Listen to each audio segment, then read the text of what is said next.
that'll start.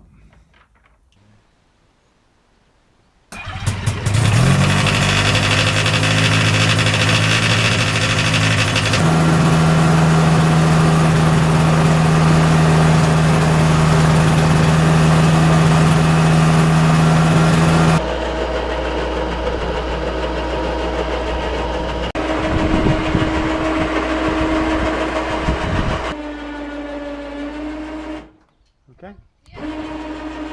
So after our failed attempt to try and start it down at Old Sarah, I gave the battery a good long charge and give it a quick test run out on the drive, and as you can see, it fired up no problem at all. So it was all loaded up into the trailer and we set off down to Gloucester Airport.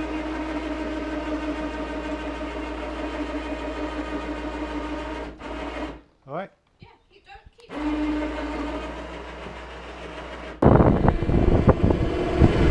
As you can hear, it's a cold and windy day down there, but I was just happy to have somewhere I could run it in that was close to home and get this obstacle out of the way.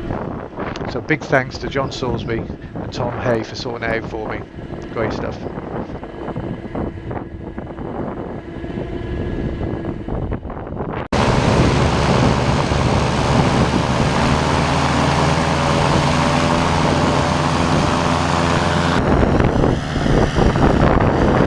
So we got the plain old chock down, and then we set about the 1 hour running schedule. I had a list of different RPMs for different durations that the engine had to run at, and we just worked through it. My mate Chuck came down, he did a great job. So far he spent more time in the cockpit than I have.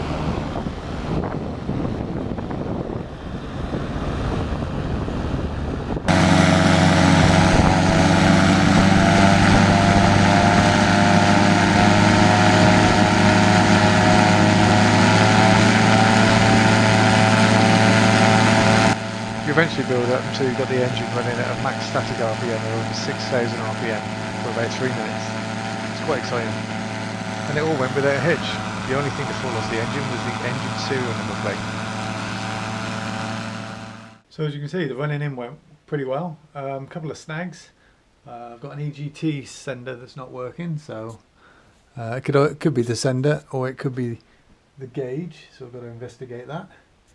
I've got a split primer bulb. I've ordered a new one from LAS.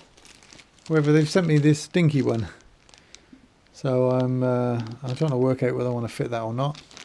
It's 1/4 inch unions, so I think it'll do much the same job. Be a little bit lighter, so I might just pop that on, see what it looks like. And I found out that it's probably a fault with my regulator. I was getting 17.3 volts or something on my gauge, so I think this is shot. And people on the forum recommended one of these, and I managed to find one by sheer fluke in my box of bits. So I'm going to pop that on and see if that drops us back down to about 13.5 or something like that when it's running. So that's quite good. So I've got a bit of rewiring to do. I've got to unpick this and pop that on and make that nice. And I think besides that, it was all pretty good. I'm going to do some lock wiring. I've seen a few people lock wire their cables into their splitters just to make sure that things don't come adrift. So I think I'm going to add that on as well. So yeah, all very productive. And this is how 2 of my plugs looked. One from each cylinder. They look okay, I think. Progress in the workshop's been slow. I've had a bit of a pause for some DIY. But things are moving along. There's a lot of paperwork going on at the moment, not very interesting on video. And I'm still trying to sort out a few snags, one of which I think is in this box.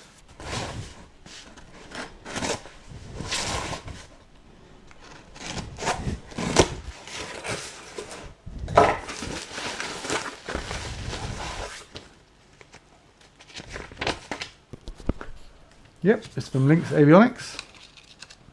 So I contacted Lynx about my new radio that I've bought, and I asked them whether it would work with the original Lynx powered interface that's in the aircraft, and their response was send it in to us.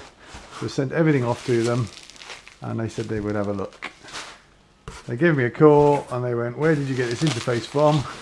Because it's out of the ark and there's nothing we can do with it. So the only other option was to buy a new interface, and I think that's what we've got in here.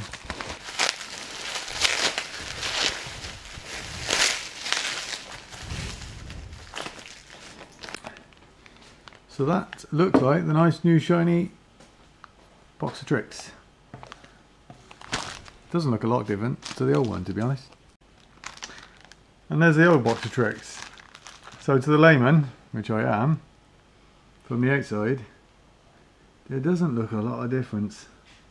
They've changed their telephone number, but all of the outlets, connectors, all seem to be in the same place. What they should have given me though is one with a lead, there it is, that plugs straight into my new radio. So that's good, that's encouraging. Because on this one it had the leads that were compatible with the ICOMS radio that I had, but now I've bought a Yasu one. Power lead I've got to come up with a solution for. And I've got a instruction book and a nice little bag of nuts and bolts and an Allen key and some fixings. So that's pretty good. Looking forward to getting out there and fitting that.